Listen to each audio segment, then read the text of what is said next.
सर्वांचं पुन्हा एकदा टर्निंग पॉईंट्स ऑनलाईन एज्युकेशन प्लॅटफॉर्मवर हार्दिक स्वागत आहे. बघा, आपण PYQ ऑनलाईन स्वरूपात ही GKची सिरीज बनवलेली आहे. टू द एक्झाम पॉईंट, कमी वेळात जास्त अभ्यासक्रम हवा किंवा अभ्यासाची दिशा मिळावी म्हणून. ओके, आजचा जो आपला विषय असणार आहे जिल्हा विशेष, महाराष्ट्र जिल्हा विशेष. म्हणजे सरळ सेवा परीक्षेत जे प्रश्न आले ते प्रश्न जिल्ह्यावर कसा होता त्याला एक जिल्हा विशेष कव्हर केला आपण, गुगलमध्ये प्रकरण बनवलं. ओके, मग त्या अनुषंगाने होणार आहे हे पुस्तकात आपण ते सर्व कव्हर केलेलं. हे पुस्तक घेऊ शकता, डिस्क्रिप्शन बॉक्समध्ये लिंक देईल. आणि टेस्ट सोडवा आणि पोस्ट मिळवा तर त्याचा वापर करायचा झाला तर टर्निंग पॉईंट्स ॲप डाउनलोड करा. 10 रुपयेपासून 99 रुपये, 149 रुपये योग्य ते टेस्ट सिरीज आहेत. ओके, तर आजच्या व्हिडिओमध्ये आपण पाहूत जिल्हा विशेष.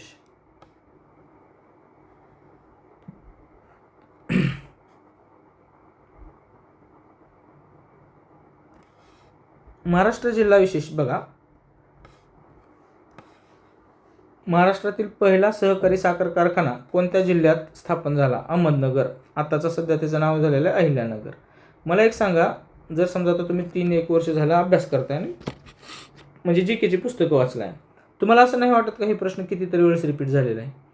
नेहमीच एक लक्षात ठेवा, रीड लेस बट रिवाइज मोड ह्या तत्वाचा वापर जो आहे तो सरळ सेवेमध्ये खूप महत्त्वाचा असतो. ओके, पोस्ट काढायचं झालं तेच नाही कुठेही. मग अशा वेळेस जर तुमचा प्रश्न चुकत असेल तर ते सिल्ली मिस्टेक आणि तुम्ही स्पर्धेच्या बाहेर, हे लक्षात घ्या. महाराष्ट्र राज्याचे हिवाळी अधिवेशन राजधानी जी आहे खालीपैकी कोणती आहे? ॲक्च्युली हिवाळी राजधानी असं म्हणता येत नाही, परंतु हिवाळी अधिवेशन कुठं भरलं जातं हे असा प्रश्न पाहिजे होता. ते नागपूर या ठिकाणी. ओके, महाराष्ट्राची उपराजधानी नागपूर आहे. ओके, पण हिवाळी राजधानी नाही. ओके, महाराष्ट्रात कोणता जिल्हा तलावांचा जिल्हा म्हणून ओळखला जातो? भंडारा. खूप वेळेस प्रश्न आलेला आहे. नद्यांचा एक उल्लेख संगम असलेला प्रवरा संगम कोणत्या जिल्ह्यात आहे? प्रवरा संगम अहिल्यानगर या जिल्ह्यामध्ये आहे. कळसुबाई पर्वत शिखर हे महाराष्ट्रातील खालीपैकी कोणत्या जिल्ह्यात आहे? अहिल्यानगर या जिल्ह्यात आहे. महाराष्ट्रातील सर्वाधिक उंच शिखर असलेलं कळसुबाई. ओके, तुम्हाला माहिती आहे कळसुबाईच्या नंतर कोणता जिल्हा आहे? साल्हेर. ओके, त्यानंतर महाबळेश्वर, हरिश्चंद्रगड, सप्तशृंगी आणि तोरणा. ओके, कसा मी हसतो असं काहीतरी शॉर्ट ट्रिक आहे ते, कसा मी हसतो. ओके, ही ट्रिक्स आहे, कसा मी हसतो. ओके, चला हे टॉप 5 लक्षात ठेवा. महाराष्ट्र खालीपैकी कोणत्या जिल्ह्यात लोणार सरोवर आहे? असंख्य वेळेस प्रश्न आलेला आहे, ते बुलढाणा आहे. ओके, महाराष्ट्रातील खाऱ्या पाण्याचं एकमेव सरोवर आहे ते आहे लोणार सरोवर. त्याचप्रमाणे सांबर सरोवर कोणत्या राज्यात आहे हे देखील प्रश्न आलेला आहे. सांबर सरोवर कोणत्या प्रकारचं सरोवर आहे हे देखील प्रश्न आलेला आहे. ओके,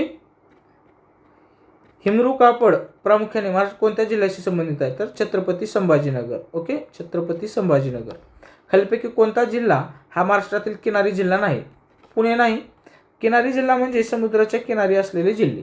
ओके, समुद्राच्या किनारी असलेले जिल्हे जसं सिंधुदुर्ग आहे. ओके, रत्नागिरी आहे, त्यानंतर रायगड आहे, पालघरला समुद्रकिनारा लागलेला आहे, ठाणेला लागलेला आहे, मुंबई उपनगर, हे असे किनारी जे जिल्हे आहेत ते आहे त्याला किनारी जिल्हा म्हणू शकता तुम्ही. उल्कापाताच्या आघाताने तयार झालेले आणि राष्ट्रीय भूवारसा स्मारक म्हणून ओळखले जाणारे एक अनोखे कुंड सरोवर असलेले लोणार सरोवरासाठी महाराष्ट्रात कोणता जिल्हा प्रसिद्ध आहे? प्रश्न उत्तर तेच आहे, प्रश्नाची वाक्यरचना वाढवली आहे तुमचा वेळ जावा म्हणून. महाराष्ट्रात कोणता जिल्हा मराठवाड्याच्या प्रवेशद्वार म्हणून ओळखलं जातं? तर औरंगाबाद. इथं 52 दरवाजाचे शहर देखील औरंगाबादला म्हणून ओळखलं जातं. क्वचित वेळेस प्रश्न आला होता ते. 2014 साली महाराष्ट्र राज्यात कोणत्या जिल्ह्याचा समावेश केला गेला? तर पालघर जिल्हा हा महाराष्ट्रातील 36वा जिल्हा होता.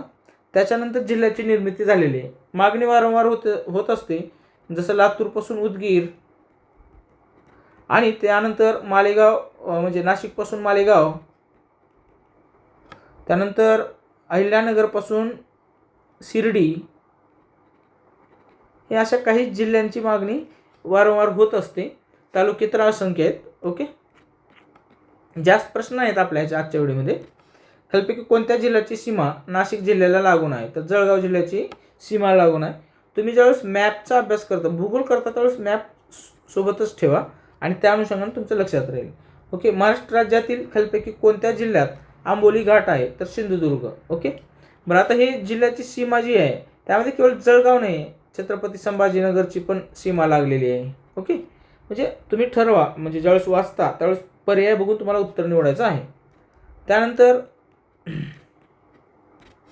पुण्यश्लोक अहिल्यादेवी होळकर यांच्या नावावरून महाराष्ट्र खालीलपैकी कोणत्या जिल्ह्याचे नाव बदलून अहिल्यानगर असे करण्यात आले? तर ते अहमदनगर. ओके. शक्य झालं ना तुम्ही म्हणजे मध्य प्रदेशमध्ये इंदोरच्या जवळ अहिल्यानगरचा एक राजवाडा आहे, माहेश्वरी. ओके. नाव आठवत नव्हतं. माहेश्वरीला व्हिजिट द्या.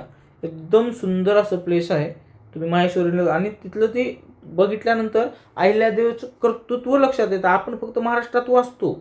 ओके. परंतु खरं कार्यक्षेत्र कुठं आहे? इंदोर, म्हणजे मध्य प्रदेशमध्ये. तुम्ही तिथं गेलं माहेश्वरीला तर तुम्हाला तिथलं भव्य दिव्यता कळेल त्यांच्या कार्याची. त्यानंतर तुम्ही तिथून इंदोरला गेल्यानंतर तिथं त्यांचा राजवाडा बघू शकता. म्हणजे खूप मोठं योगदान आहे. त्यानंतर जर तुम्ही सोमेश्वर ह्याला गेलात, तुम्ही सोरटी सोमनाथला जे मूळ मंदिर आहे ते मूळ मंदिर, म्हणजे आता नवीन मंदिर झालेलं आहे, सोमनाथ पर्व झाला आता.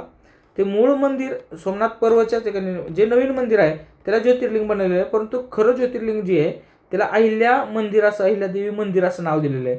तिथलं जीर्णोद्धार देखील सोरटी सोमनाथचं अहिल्यादेवी यांनी केलेलं आहे, पुण्यश्लोक अहिल्यादेवी यांनी. बघा, तिथं जा तुम्ही, मंदिराच्या बाजूला शक्यतो टाळू नका तिथं, म्हणजे अहिल्यादेवी म्हणजे ते पिंड आहे महादेवाचं, खरं पिंड ज्योतिर्लिंग तेच आहे. ओके. तर ते व्हिजिट करा, आणि म्हणजे तिथं त्यांचं कार्य किती आहे मोठं हे तुम्हाला मला सांगायचे आहे. जा एक वेळेस सोमनाथला जा आणि द्वारकेला जा, एकदम सुंदर असं प्लेस आहे. इंदोर पण बेस्ट आहे, काही अडचण नाही. बरं, पुढचा आहे महाराष्ट्र खालीलपैकी कोणता जिल्हा मराठवाडा प्रदेशात येत नाही? तर नंदुरबार येत नाही, हे खानदेशमध्ये येतं. आणि प्रशासकीय विभाग जर म्हणाल तुम्ही, नाशिक या प्रशासकीय विभागामध्ये येतं. ओके. मराठवाड्यामध्ये एकच प्रशासकीय विभाग आहे, ते आहे छत्रपती संभाजीनगर. ओके. त्यामध्ये 8 जिल्हे आहेत आणि सगळ्यात मोठा प्रशासकीय विभाग आहे. ओके. 8 जिल्हे, सर्वाधिक जिल्हे छत्रपती संभाजीनगरमध्ये येतात. मराठवाड्यासाठी एकच प्रशासकीय विभाग आहे. जसं नागपूर, म्हणजे विदर्भासाठी 2 प्रशासकीय विभाग आहेत, एक नागपूर आहे आणि दुसरा अमरावती. ओके. असं एक लक्षात ठेवा. त्यानंतर मेळघाट व्याघ्र प्रकल्प महाराष्ट्र कोणत्या जिल्ह्यात आहे? तर ते अमरावती जिल्ह्यामध्ये आहे. खालीलपैकी कोणता जिल्हा महाराष्ट्रातील कोकण प्रदेशात नाही? तर ते जालना जिल्हा नाही. ओके. कोकण प्रदेशात सिंधुदुर्ग, रत्नागिरी, रायगड, म्हणजे ह्या पट्ट्यामध्ये पालघरचा येतो. ओके. त्यानंतर खालीलपैकी महाराष्ट्रातील सर्वात मोठा जिल्हा कोणता आहे? तर अहिल्यानगर आहे. 1 ऑगस्ट 2014 रोजी अस्तित्वात असलेली महाराष्ट्रात 36वा जिल्हा पालघर. वर्धा हा महाराष्ट्राच्या खालीलपैकी कोणत्या विभागाचा भाग आहे? तर ते नागपूर विभागाचा आहे. महाराष्ट्रातील सर्वोच्च शिखर हे महाराष्ट्रातील कोणत्या जिल्ह्यात आहे? तर अहिल्यानगर. आणि सर्वोच्च शिखर कोणतं आहे? कळसुबाई. ताडोबा राष्ट्रीय उद्यान हे महाराष्ट्रातील खालीलपैकी कोणत्या जिल्ह्यात आहे? तर ते चंद्रपूर या जिल्ह्यात आहे. ताडोबा चंद्रपूरमध्ये. तसंच संजय गांधी राष्ट्रीय उद्यान हे जे कोणत्या जिल्ह्यात आहे? ते बोरिवली, अर्थात मुंबई जिल्हा नाही, बोरिवली एरिया, मुंबई या जिल्ह्यामध्ये आहे. ओके. पेंच राष्ट्रीय उद्यान, ज्याला प्रियदर्शनी इंदिरा गांधी असं नाव आहे, ते शिवनी मध्य प्रदेशमध्ये आहे, पण काही भाग जो आहे तो महाराष्ट्राला देखील याचा लागून आहे. हे महाराष्ट्रातील, म्हणजे आपल्या महाराष्ट्रात काही राष्ट्रीय उद्यान आहेत, ते तुम्हाला लक्षात ठेवणं गरजेचं आहे. सोबत फॅक्च्युअल डाटामध्ये अभयारण्य आणि जिल्हा हे एक लक्षात ठेवायचा प्रयत्न करा. पुढे महाराष्ट्रातील कोणत्या जिल्ह्यात नांदूर मधमेश्वर हे रामसर स्थळ ची जागा आहे? तर वेटलँड आहे, तर ते नाशिक या जिल्ह्यामध्ये आहे. पुढे गुगामल राष्ट्रीय उद्यान महाराष्ट्रातील खालीलपैकी कोणत्या जिल्ह्यात आहे? तर ते अमरावती या जिल्ह्यात आहे. महाराष्ट्रातील खालीलपैकी कोणत्या जिल्ह्यात खोपोली जलविद्युत प्रकल्प आहे? तर ते रायगड या जिल्ह्यामध्ये आहे. पुढे महाराष्ट्रातील कोणत्या जिल्ह्यात लोणार सरोवर आहे? तर ते बुलढाणा या जिल्ह्यामध्ये आहे. ओके. रिपीटेड प्रश्न. कोल्हापुरात कोणता किल्ला आहे? तर पन्हाळा आहे. पावसाळ्यात तुम्ही अवश्य भेट द्या, एकदम सुंदर अशा प्रकारचं तिथलं ठिकाण आहे. वाटलं तर स्टे करायचा प्रयत्न करा, तिथंच पन्हाळ्यावरती आहेत. ओके. त्यानंतर खालीलपैकी कोणता क्षेत्रफळाच्या दृष्टीने महाराष्ट्रात सर्वात लहान जिल्हा आहे? तर मुंबई शहर सर्वात लहान आहे, अहिल्यानगर सर्वात मोठा आहे. महाराष्ट्र हा 36 जिल्ह्यांनी बनलेला आहे, ज्यांना 6 विभागामध्ये गटबद्ध केलेला आहे. आता 6 प्रशासकीय विभाग, त्यामध्ये कोकण आहे, okay, Nashik, Chhatrapati Sambhajinagar, okay, CSN म्हणा, त्यानंतर पुणे आहे, नागपूर आणि अमरावती, ओके. महाराष्ट्रातील डॅश डॅश जिल्हा अमरावती विभागाचा मध्य भाग आहे आणि तो पूर्वी ब्रिटिश राज बेरार प्रांत होता, तर तो अकोला जिल्हा, ओके. त्यानंतर आहे सांगली जिल्हा महाराष्ट्राच्या डॅश डॅश विभागात मोडतो, पुणे विभागामध्ये मोडतो, ओके. प्रशासकीय विभाग आणि त्या प्रशासकीय विभागामध्ये मोडणारे जिल्हे हे तुम्हाला लक्षात ठेवणं आवश्यक आहे. पुणे प्रशासकीय विभागामध्ये एकूण 5 जिल्हे आहेत. स्वतः पुणे एक जिल्हा एक घ्यायचं. त्यानंतर सातारा आहे, सांगली हा जिल्हा पण पुणे याच्यामध्ये येतो, आणि कोल्हापूर आणि सोलापूर हे 5 जिल्हे आहेत. असे किती प्रशासकीय विभाग आहेत ज्यामध्ये 5 जिल्हे आहेत? तर असे 3 प्रशासकीय विभाग आहेत. किती? 3. म्हणजे वेगवेगळ्या अँगलनं प्रश्न येते, याच्यात काही डाऊट नाही, म्हणून मी सांगायचा प्रयत्न करतो. असे कोणकोणते प्रशासकीय विभाग आहेत त्यामध्ये 5 जिल्हे आहेत? पुणे एक आहे, त्यानंतर नाशिक आहे, नाशिक झाल्यानंतर अमरावती. विदर्भात 2 प्रशासकीय विभाग आहेत, त्यामध्ये अमरावतीमध्ये 5 आहेत आणि विदर्भात एकूण 11 जिल्हे आहेत, ओके. त्यापैकी नागपूर प्रशासकीय विभागामध्ये 6 जिल्हे आहेत आणि 6 जिल्हे असलेला एकमेव प्रशासकीय विभाग कोणता आहे? तर नागपूर आहे. आणि 7 जिल्हे असलेला एकमेव प्रशासकीय विभाग आहे कोकण, आणि 8 जिल्हे असलेला एकमेव प्रशासकीय विभाग आहे जो सर्वाधिक आहे छत्रपती संभाजीनगर. आता नाशिक या प्रशासकीय विभागामध्ये नाशिक आहे, अहिल्यानगर आहे, धुळे आहे, नंदुरबार आहे, जळगाव. नंदुरबार हे 100% आदिवासी जिल्हा. अमरावतीमध्ये कोणकोणते येतात? अमरावतीचे बघू आता, तुम्हाला हे 4 समजलं असेल. अमरावतीमध्ये कोणते जिल्हे येतात ते बघा. सिंपल राहते परंतु सिल्ली मिस्टेक होतात, त्यामुळे तुम्हाला पाठ करावंच लागेल. स्वतः अमरावती जिल्हाच, ओके. त्यानंतर बुलढाणा, अकोला,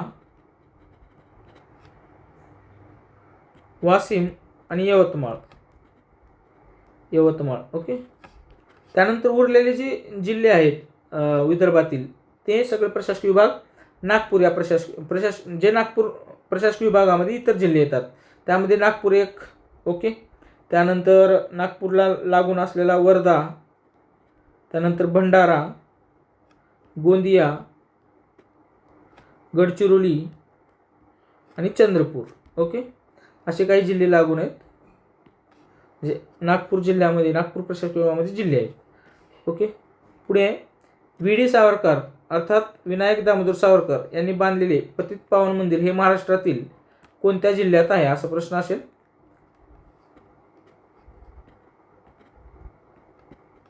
खालीलपैकी कोणत्या जिल्ह्यात आहे? तर ते रत्नागिरी या जिल्ह्यात आहे. पुढे खालीलपैकी कोणते विधान बरोबर आहे? बघा, बेडसे लेणी महाराष्ट्रातील पुणे जिल्ह्यात, हे विधान बरोबर आहे. बेडसे लेणी हा बौद्ध लेण्यांचा एक समूह आहे आणि ज्यांची तारीख इसवी पूर्व 1ल्या शतकातील आहे. ते दोन्ही विधान बरोबर आहेत. नाशिक जिल्ह्यात देखील लेण्या आहेत, ते कोणत्या आहेत? पांडव लेण्या म्हटलं जातं, ओके. कोरीव काम आहे, बौद्ध यांच्या जीवनाच्या संदर्भात आहे. चांगले ते पण एक वेळेस तुम्ही 100% बघण्यासारखं आहे पांडव लेण्या, सकाळी जा. त्यानंतर छत्रपती संभाजीनगरमध्ये जे जग प्रसिद्ध आहेत, ओके, त्यामध्ये वेरूळ आणि अजिंठा, ओके. हे तर आयुष्यात एकदा तरी बघितलंच गेलं पाहिजे, काही डाऊट नाही.